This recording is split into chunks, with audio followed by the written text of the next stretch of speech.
Chinelo, ma sœur, viens, faisons une promenade, juste nous deux. D'accord, sœur. Amaka, qui sont ces gens? S'il te plaît, ne fais pas ça. Je suis ta sœur, ton propre sang. Amaka, s'il te plaît, au moins maintenant tu ne prendras pas ce qui est à moi. Amaka, s'il te plaît, ne fais pas ça. Sœur. Le soir s'installa doucement sur le village, le genre de soirée tranquille qui ne portait aucun avertissement de la tempête sur le point de se lever. Et pour la première fois depuis longtemps, la voix d'Amaka était douce alors qu'elle appelait « Chinelo, ma sœur ». Le mot si inhabituel, si doux que Chinelo s'arrêta où elle se tenait, la surprise scintillant sur son visage, son cœur s'ouvrant prudemment à un espoir qu'elle avait presque enterré. Et quand Amaka sourit et dit « Viens, faisons une promenade, juste nous deux ».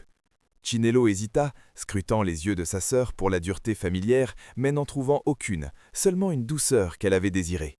Alors elle hocha lentement la tête, chuchotant « D'accord, sœur ». Et ensemble, elles marchèrent côte à côte dans l'étreinte tranquille de la forêt, les feuilles craquant doucement sous leurs pieds, l'air devenant plus épais, plus lourd, jusqu'à ce que Chinelo commence à le sentir, ce malaise étrange se glissant dans sa poitrine. Et juste au moment où elle se tournait pour parler, des ombres bougèrent, des silhouettes sortirent de derrière les arbres. Des hommes rudes et silencieux, leur présence traversant le soir comme une lame. Chinelo se figea, la confusion envahissant son visage, alors que ses yeux passaient des étrangers à Amaka. Sa voix tremblant, « Amaka, qui sont ces gens ?» Et puis, en un seul moment horrifiant, la vérité la frappa comme la foudre. Son souffle se coupa, son corps trembla, et elle pria, brute, ininterrompue, une moquerie. Qu'est-ce que c'est? Alors que ses genoux frappaient le sol, la terre la recevant comme un témoin de la trahison. Des larmes coulant sur son visage, alors qu'elle s'accrochait aux jambes de sa sœur, sanglotant incontrôlablement. « S'il te plaît, ne fais pas ça. Je suis ta sœur, ton propre sang, Amaka. S'il te plaît. » Mais Amaka, ce visage se durcit, ses yeux froids, et avec une force qui brisa ce qui restait de leur lien, elle arracha sa jambe et recula, sa voix tranchante, teintée de venin. « Au moins maintenant, tu ne prendras pas ce qui est à moi. » Et derrière elle, ses amis éclatèrent de rires méchants, le son résonnant à travers la forêt comme une malédiction. Tandis que les cris de Chinelo devenaient plus forts, plus désespérés, ses mains tendues, saisissant le néant alors que les hommes la saisissaient, la traînant, ses pieds raclant le sol, sa voix fixant l'air. « Ama, s'il te plaît, ne me laisse pas, sœur !» Mais Amaka ne bougea pas, ne se retourna pas, ne se soucia pas. Et alors que Chinelo disparaissait dans l'obscurité, ses cris s'estompant dans la nuit, la forêt suivit la dernière trace de son innocence. Attendez, avant de continuer, prenez un moment pour vous abonner pour soutenir cette chaîne et être notifié chaque fois que nous téléchargeons de nouvelles histoires comme celle-ci. Et n'oubliez pas d'aimer, de commenter et de partager cette vidéo avec d'autres. Et maintenant, dites-moi, comment quelqu'un peut-il partager les mêmes parents, la même maison, le même sang et porter encore tant de haine qu'il vendrait sa propre sœur en esclavage? Avez-vous déjà vécu une telle trahison profonde de la part d'un frère ou d'une sœur? Et si oui, avez-vous pu pardonner? Faites-le moi savoir dans la section commentaires. Et maintenant, venez avec moi. Laissez-moi vous faire à travers cette histoire de village africain profondément émotionnel, de jalousie, de trahison, de douleur et finalement de destin. Dans une cour tranquille, où le soleil du matin s'étendait doucement sur la terre rouge vivante, vivait une famille humilde, connue pour sa paix et son unité. Une famille dirigée par Okeke, un sage et fermier, dont la force n'était pas seulement dans ses mains, mais dans la patience avec laquelle il parlait, et sa femme, Ngoy, une femme aimante et profondément émotionnelle, dont le cœur battait férocement pour ses enfants. Ensemble, ils élevèrent 2 filles, Amaka, la première, dont la beauté faisait tourner les têtes partout où elle allait, mais dont le cœur s'était habitué au confort et au droit, et Chinelo, la seconde, douce comme la brise du soir et travailleuse au-delà de ses années, le genre d'enfant qui remarquait ce qui devait être fait avant même qu'un mot ne soit prononcé, et chaque matin racontait l'histoire de qui elles étaient vraiment. Chinelo se levait avant le cafard, attachant son rappeur familial, balayant la cour avec un rythme régulier, sa douce voix fredonnant alors qu'elle se déplaçait de chaumière à chaumière, puis se dirigeant vers la cuisine, où l'arôme de nourriture remplissait lentement l'air, tandis que pas trop loin, sous l'ombre d'un arbre blanc, une moka s'étirait paresseusement, mâchant du maïs grillé ou tout ce qu'elle pouvait trouver. Son visage tordu dans une légère irritation, alors qu'elle criait « Chinelo, la nourriture n'est-elle pas encore prête? Dois-je attendre si longtemps dans la maison de mon père ?»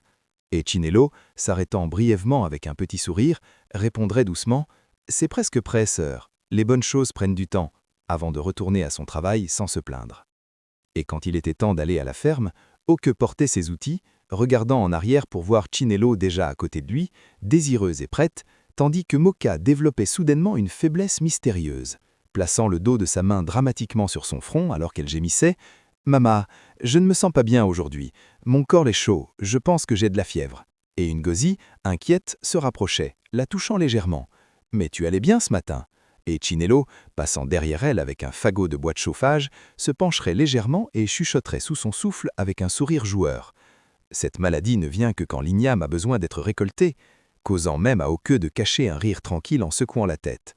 Et d'une manière ou d'une autre, au moment où il revenait de la ferme, des heures plus tard, poussiéreux et fatigué, Moka serait miraculeusement guéri, assise confortablement, mangeant et riant comme si rien ne s'était jamais passé. Pourtant, dans tout cela, Oke et Ngozi ne montraient jamais de favoritisme. Ils les habillaient pareil, les nourrissaient pareil, les aimaient avec une mesure égale. Mais tandis que Chinelo gagnait l'admiration par ses actions, par la dignité tranquille de son travail et son cœur toujours volontaire, Moka exigeait l'attention, réclamant des louanges sans effort, sa beauté attirant des compliments auxquels elle s'accrochait, mais ne ressentant jamais tout à fait l'espace agité en elle. Et bien que la cour soit remplie de rire et de vie, quelque chose d'invisible avait déjà commencé à grandir tranquillement, profondément dans le cœur de la première fille.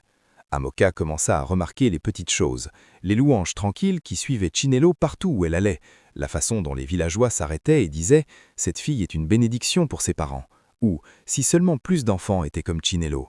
Et bien que les mots n'aient jamais été destinés à blesser, ils perçaient profondément dans le cœur de Moka. Et un après-midi, alors qu'elle se tenait près de la porte, prétendant ne pas écouter, elle regarda sa mère sourire chaleureusement à Chinelo, ses yeux brillant de fierté alors qu'elle disait « Ma fille, tu as rendu cette maison lumineuse. » Et à ce moment, quelque chose de sombre remua en Moka, sa mâchoire se serrant, ses doigts se courbant légèrement, alors qu'une voix chuchota dans son esprit, tranchante et amère « Pourquoi est-ce toujours Chinelo? Ne suis-je pas la première enfant? Suis-je invisible dans cette maison ?» Et bien que Chinelo ne vit jamais cette tempête se préparer, elle continua à aimer sa sœur de la seule façon qu'elle connaissait, doucement et sans condition. Assise derrière elle un soir, séparant soigneusement ses cheveux alors qu'elle les tressait soigneusement, sa voix douce et pleine d'espoir, « Sœur, ce style te rendra encore plus belle. » Mais Moka souleva légèrement sa tête, l'irritation traversant son visage alors qu'elle claqua « Laisse mes cheveux, je ne t'ai pas demandé encore. » Chinelo sourit seulement faiblement, avalant la blessure. Et plus tard cette nuit-là, quand la nourriture fut partagée, elle mit tranquillement de côté la meilleure portion pour Moka, la couvrant soigneusement. Et quand Moka la trouva, au lieu de gratitude, elle se moqua. « Penses-tu que cela me fera t'aimer ?» repoussant le bol avant de finalement le manger tout de même. Et alors que les jours passaient, Moka s'éloigna de la chaleur de sa maison dans le monde bruyant et imprudent de ses amis. Kiru, Ifa et Chidima, des filles connues dans tout le village non pour de bonnes actions, mais pour les problèmes. Leur rire toujours trop haut, leur voix toujours portant des ragots. Et sous l'ombre d'un arbre lointain, elles se rassemblaient avec des gourdes de vin de palmier, buvant librement, se moquant de quiconque vivait responsablement. « Regardez celles-là, qui vont à la ferme comme des esclaves », Kiru ricanait. Et Ifa ajoutait avec un rire, surtout cette Chinelo, agissant toujours comme si elle était la mère du village. Et Moka s'y joignait, bien que quelque chose d'inquiet scintilla sous son rire. Et dans l'un de leurs nombreux moments insouciants, la musique jouait d'un tambour lointain, et Moka sauta pour danser, se balançant vaguement sans rythme, ses pas commodeux, son équilibre incertain, jusqu'à ce qu'elle trébuche dure au sol, la poussière s'élevant autour d'elle, et pendant une fraction de seconde, il y eut silence. Puis ses amis éclatèrent en chiesses, au lieu d'inquiétude, applaudissant fort alors que Chidima criait « Oui, c'est pourquoi tu es notre reine !» Et Ifa ajoutait, riant incontrôlablement « Reine de paresse, même le sol veut t'embrasser !» Et Moka, brossant la poussière de son rappeur, força un rire, levant le quint comme si elle était couronnée par leur moquerie. Mais au fond, le vide restait, grandissant tranquillement, dangereusement, attendant le moment où il prendrait finalement le dessus. La nuit tomba doucement sur la cour, enveloppant les cœurs dans un calme tranquille, brisé seulement par le doux hachage des grillons. Et à l'intérieur de leur chambre, Oke et Ngonia parlaient à voix basse, leur voix prudente, réfléchie, comme si elle pesait l'avenir lui-même. « Nous devons commencer à planifier, » dit doucement Ngonia. « Ces filles grandissent. » Et Oke hocha la tête. Sa pierre combative la ferme alors qu'il répondit « Oui, la terre agricole doit être partagée sagement. Chinelo gérera la plus grande portion.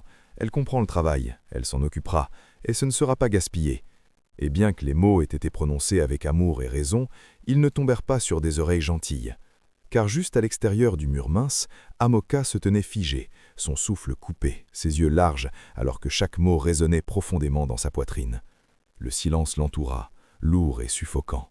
Et puis lentement, ce silence se fissura, laissant place à quelque chose de plus sombre, quelque chose de féroce.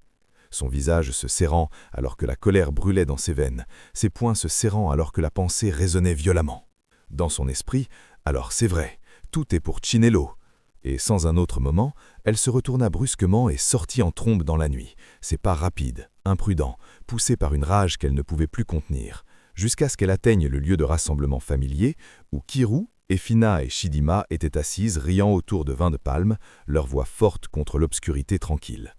Et dès qu'elles la virent, Nikiru haussa un sourcil. « Nomoka, tu ressembles à du feu, quitte à offenser. » Et Amoka ne perdit pas de temps, sa voix tremblant de colère alors qu'elle déversait tout. « Mes parents ont décidé qu'ils veulent donner à Chinelo la plus grande terre agricole, tout parce qu'elle travaille comme une servante, comme si je n'étais rien. » Et ses amis échangèrent des regards complices, leur expression passant lentement de l'amusement au calcul.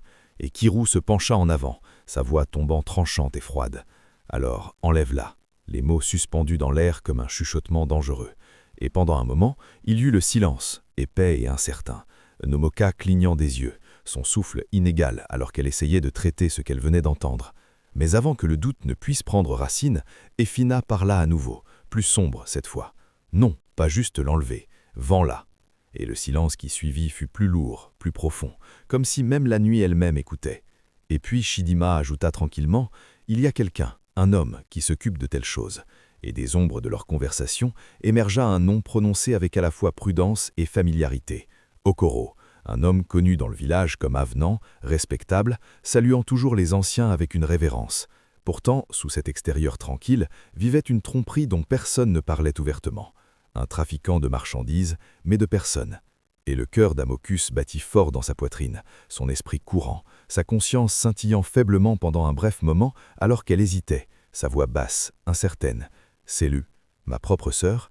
Mais Kiru se pencha rapidement plus près, son ton persuasif, presque apaisant. « Si elle est partie, tout devient à toi, plus de compétition, plus d'ombre sur ton nom. » Et la tentation s'enfonça profondément, étouffant ce qui restait de raison. Et après une brève pause qui semblait être la dernière chance de rédemption, le visage d'Amoka se durcit, ses yeux perdant leur douceur alors qu'elle hochait lentement la tête, sa voix à peine au-dessus d'un chuchotement, mais remplie de résolutions dangereuses. « D'accord, que ce soit fait. » Le soir s'installa tranquillement sur la cour, la lumière dorée du soleil couchant projetant de longues ombres sur la terre. Et pour la première fois depuis que cela semblait être une éternité, la voix d'Amoka portait une douceur qui semblait inhabituelle, alors qu'elle appelait « Chinelo, ma sœur », les mots doux, presque tendres. Et Chinelo s'arrêta où elle se tenait, la surprise scintillant dans ses yeux alors qu'elle se tourna lentement, son cœur incertain mais plein d'espoir. Et Amoka sourit faiblement, se rapprochant. « Viens, faisons une promenade, juste nous deux. » Et bien que quelque chose au fond de Chinelo remuât avec une suspicion tranquille, le désir de proximité fraternelle le surpassa, et elle hocha doucement la tête, répondant « D'accord, sœur ». Et ensemble, elles marchèrent côte à côte, laissant la chaleur de la cour derrière, et entrant dans l'étreinte tranquille de la forêt, l'air devenant immobile, les sons des oiseaux du soir s'effaçant dans un silence inquiétant.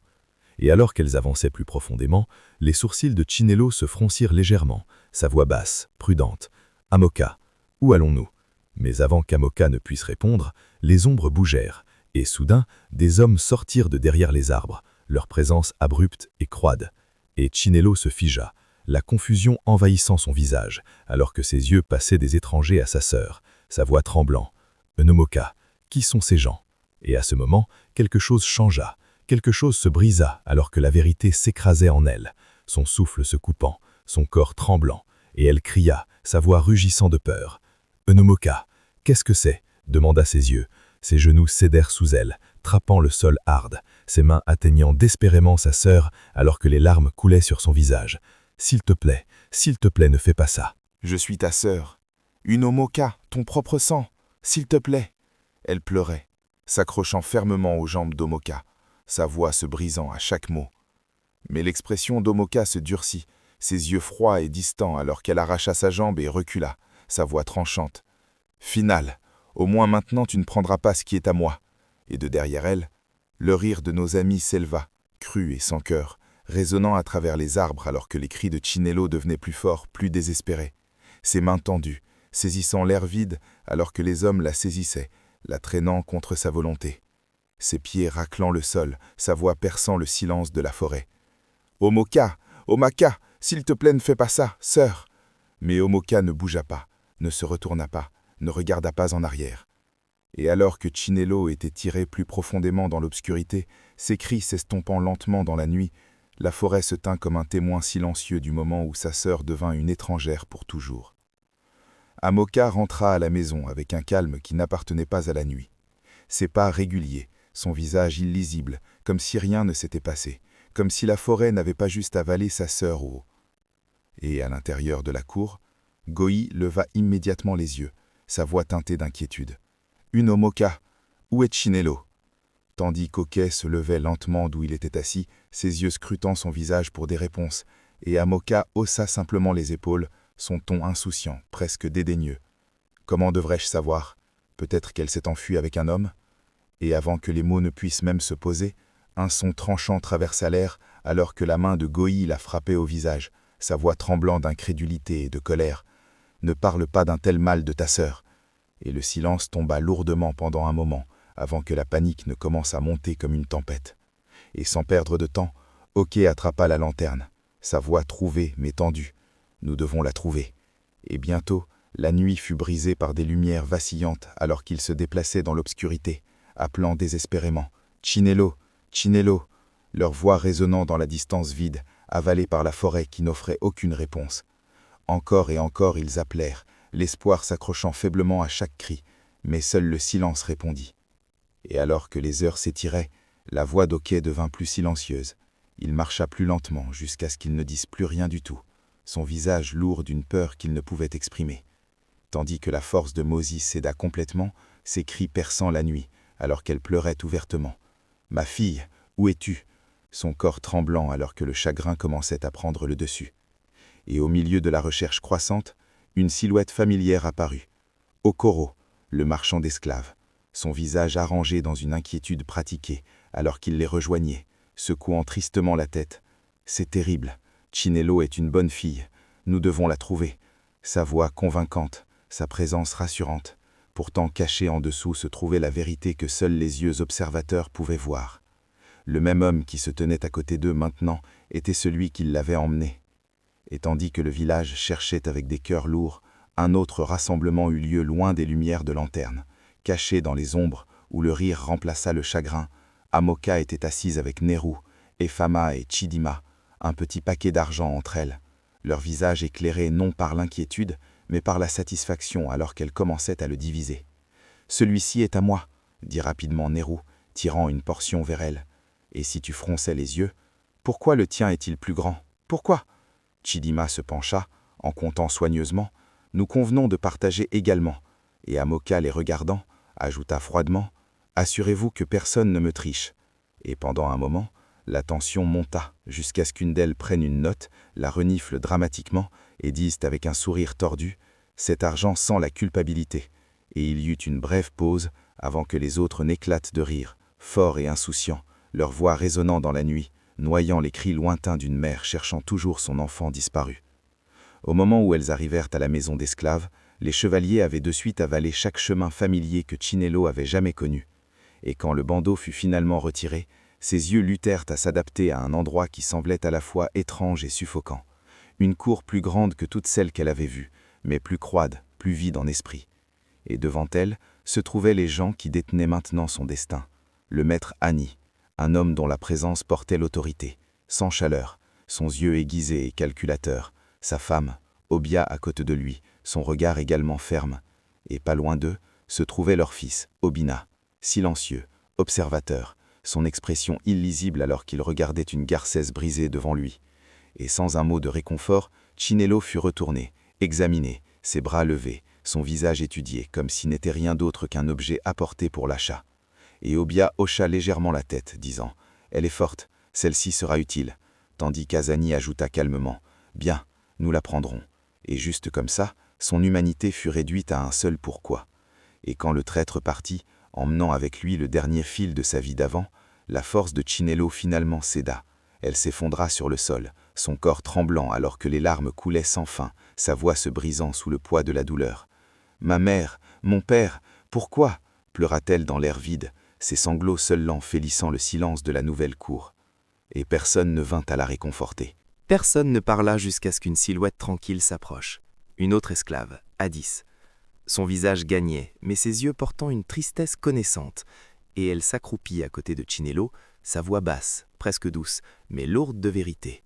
« Ne pleure pas trop, l'espoir est dangereux ici. » Et Chinelo leva les yeux vers elle à travers des larmes de sang vrai, son cœur s'accrochant désespérément à quelque chose, n'importe quoi, mais Hadis secoua seulement lentement la tête et s'éloigna, la laissant seule avec ces mots qui coupaient plus profondément que n'importe quelle chaîne.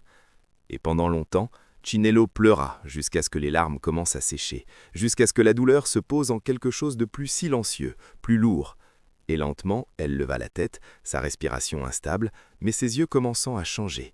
Et d'une voix à peine au-dessus d'un chuchotement, mais remplie d'une résolution fragile, elle se dit « Si je dois partir, je ne serai pas brisée. » Et à partir de ce moment, quelque chose en elle changea.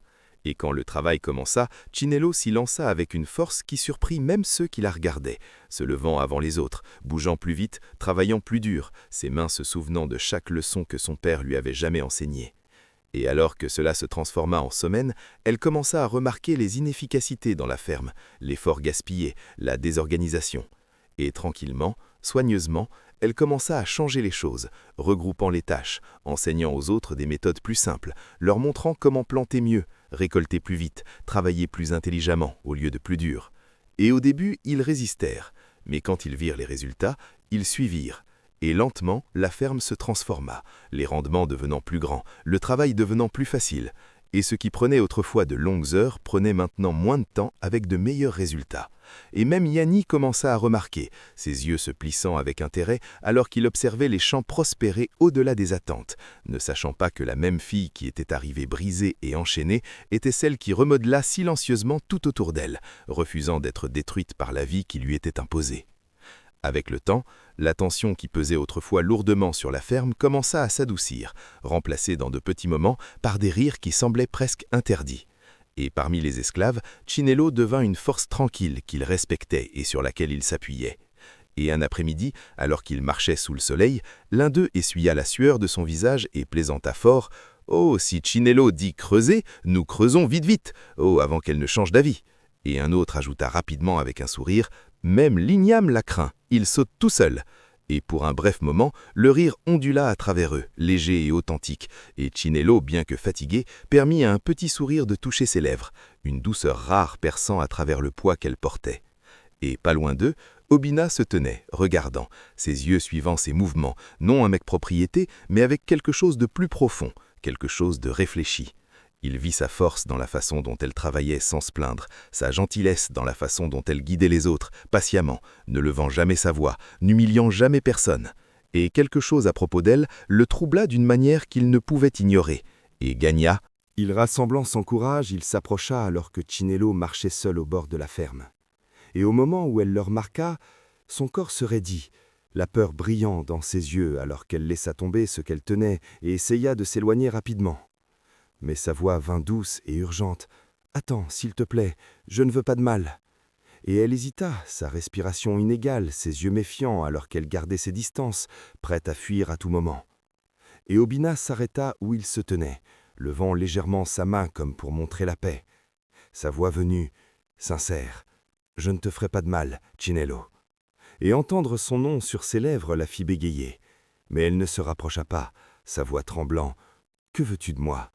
Et pendant un moment, il lutta pour trouver les bons mots avant de dire finalement, tranquillement mais familial, « Je déteste ce que mes parents font. » Et l'honnêteté dans son ton la prit au dépourvu, ses sourcils se rapprochant alors qu'elle scrutait son visage pour la tromperie, mais n'en trouva aucune. Et à partir de ce moment, quelque chose de petit et fragile commença à grandir entre eux.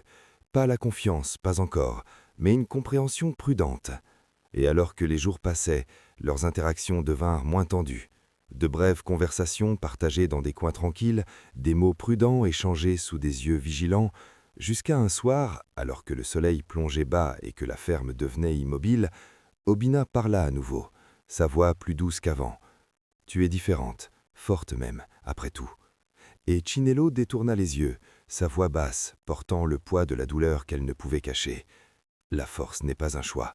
Parfois, c'est tout ce qu'il reste. » Et il y eut une pause avant qu'elle n'ajoute, ses yeux se voilant d'art lointain, « J'ai été vendue par ma propre sœur.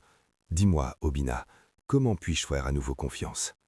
Et la question s'attarda entre eux, lourde et sans réponse, alors qu'ils se tenaient là, ressentant la profondeur de sa blessure, sachant que tout ce qui commençait entre eux devrait combattre à travers l'ombre d'un traître qui l'avait presque détruite.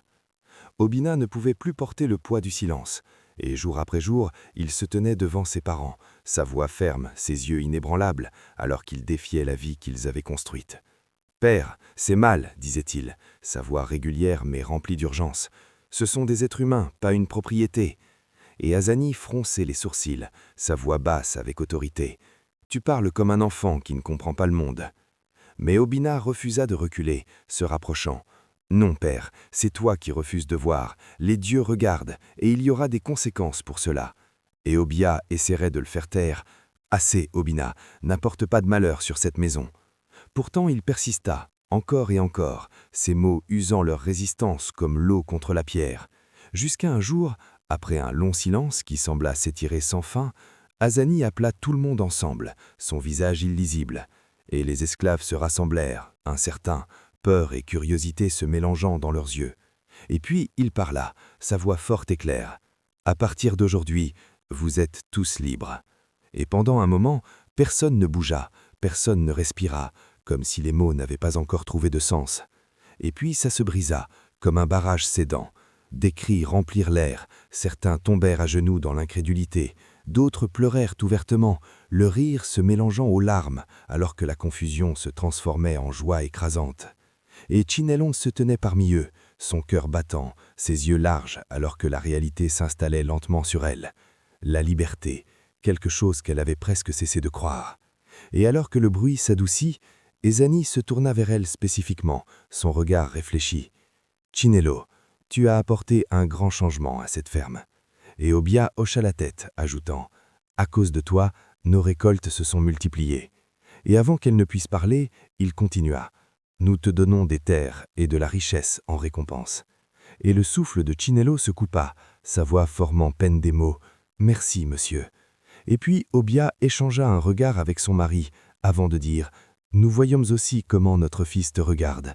Tu as notre bénédiction. » Et le visage d'Obina s'éclaira d'un relâchement tranquille, alors que Chinelo baissa le regard, un mélange d'émotions gonflant en elle.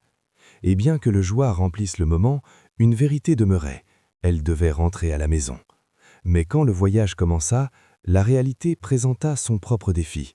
Chinelo ne connaissait pas le chemin de retour, sa mémoire voilée par le bandeau qui l'avait emmené de tout ce qu'elle connaissait. Et alors ils voyagèrent de village en village, posant des questions.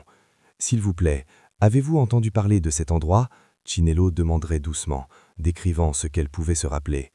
Et certains hocheraient de la tête confident, seulement pour les pointer dans la mauvaise direction. « Va tout droit, puis tourne où tu vois un grand arbre, dit un homme. » Et d'heures plus tard, ils se retrouvèrent au même endroit, et Obina gémit de frustration, essuyant la sueur de son visage. « Ce grand arbre doit nous suivre. » « Pourquoi ?» Chinelo essaya de ne pas rire, couvrant sa bouche alors qu'elle disait doucement « Sois patient, nous le trouverons. » Et une autre fois, une vieille homme insista « Oh, je connais ce village, suis juste la route jusqu'à ce qu'elle se courbe comme un serpent. » Et Obino murmura sous son branche en marchant « Maintenant, nous cherchons une route en forme de serpent. » Et malgré l'épuisement, de petits moments de rire trouvèrent leur chemin dans le voyage, atténuant la tension alors qu'il continuait, guidé par l'espoir, déterminé à trouver l'endroit où son histoire avait été brisée et où peut-être elle pourrait finalement être rendue entière.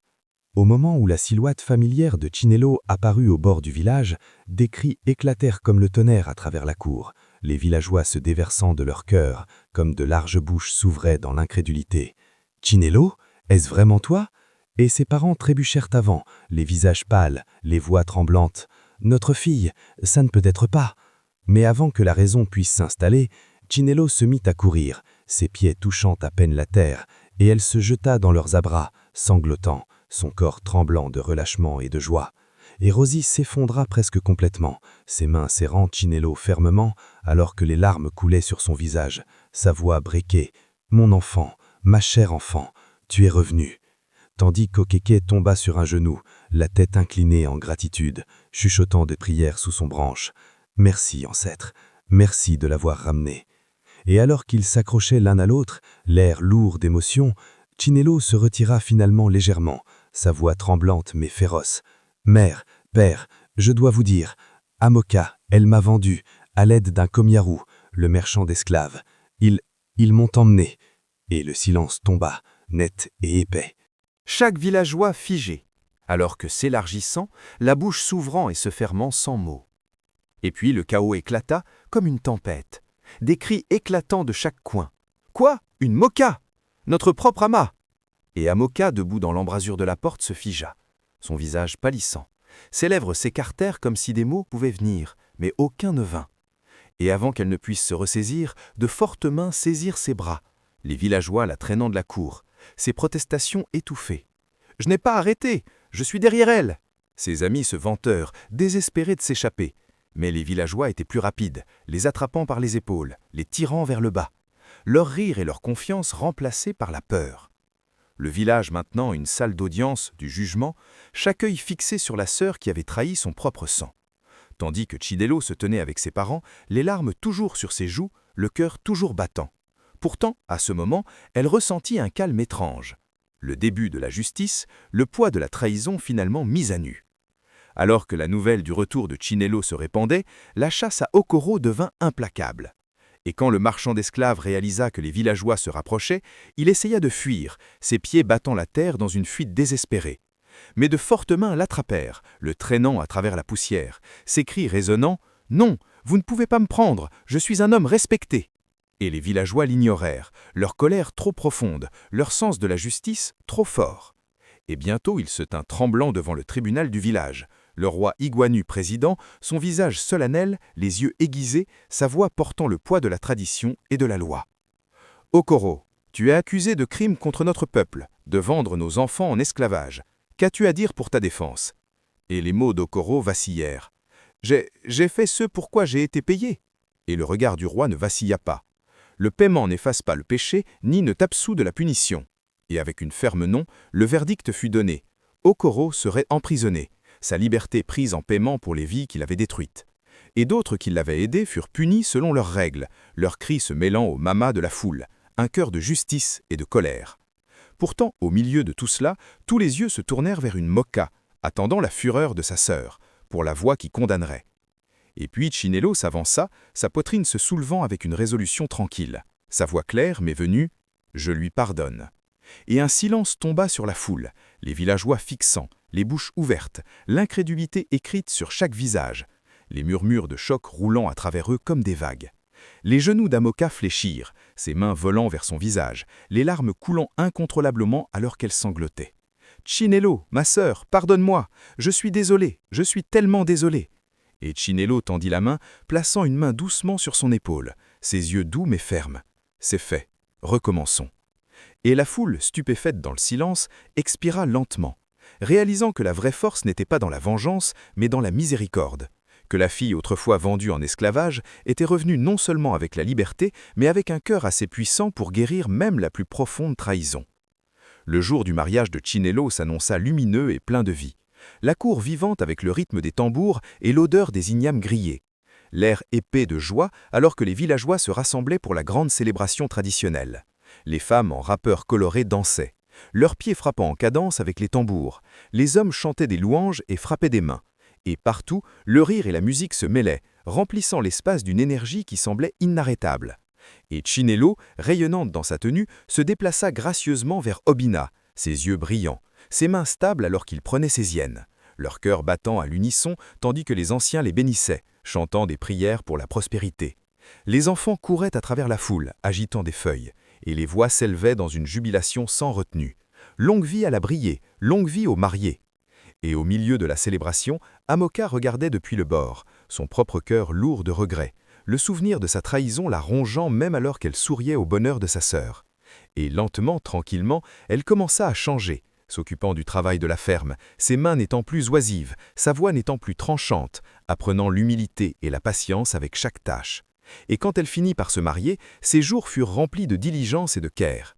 Pourtant, dans les moments tranquilles tard la nuit, quand les tambours s'étaient arrêtés et que le rire s'était estompé, la culpabilité qu'elle portait lui chuchotait, lui rappelant toujours la sœur qu'elle avait blessée et la miséricorde qu'elle avait reçue. « Chinelo, pardonne-moi.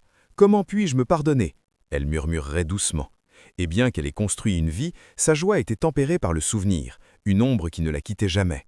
Pourtant, même dans cette ombre, elle apprit ce que signifiait vivre humblement et honnêtement, s'efforçant d'honorer la sœur qui lui avait montré le sens de la grâce. Dans les douces matinées et les soirées dorées qui suivirent, Chinelo visitait souvent ses parents, entrant légèrement dans la cour où elle avait autrefois été une enfant et où elle avait autrefois été perdue. Son rire maintenant se mêlant à leur rire, sa présence une bombe tranquille sur les vieilles blessures. Et Rosie l'embrassait fermement, chuchotant « Ma fille, tu es revenue tout entière ». Alors Kokoro hochait la tête, ses yeux brillants. « Notre maison se sent à nouveau entière ».